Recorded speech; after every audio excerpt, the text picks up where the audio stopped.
ஒரு பலாப்பழம் திங்கிறதுக்கு முட்டியில நல்லெண்ணெய் தேய்ச்சிக்கிட்டாங்க திண்டா. ராமரண்ணா விவரம் சொன்னீங்களா? சொன்னீங்க. சரி இப்ப எப்படி நீங்க பெரியவங்கல்ல, நான் எப்படி கூப்பிடுறது இப்போ? மாமான்னு சொல்லணும். மாமா பையா ஏ மாமா பையா. இல்ல இல்ல அண்ணானே கூப்பிடுங்க, அண்ணானே கூப்பிடுங்க, அது நல்லா இருக்கு. இப்ப நான் அண்ணானு கூப்பிடனா மாமான்னு கூப்பிடணுமா? மாமா பையா. ஏய் எல்லாம் ஓ வேலையா அதெல்லாம். அதாவது ஒரு படத்துல விஜய் சார் படத்துல வந்து பார்த்தனா ஹைனா வந்துரும் இல்லையா காஷ்மீர்ல, அது மாதிரி வந்து பார்த்தனா இவங்க ஊர்ல வந்து நரிலாம் வந்துருச்சு, நரி ஓனாயெல்லாம் வந்துருச்சு. அதை காப்பாத்துறதுக்கு இவர் என்ன பண்ணாருன்னா சட்டையை கழட்டி போட்டு கையில தீப்பந்தத்தை வச்சுக்கிட்டு நைட்ல கத்தினா ஓடினாரு. நான் எங்க போனேன்?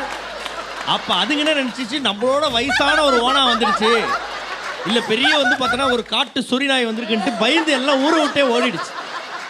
இல்ல நான் கூப்பிடுவேன் ராமர் மாமா. ஏய் லச்சு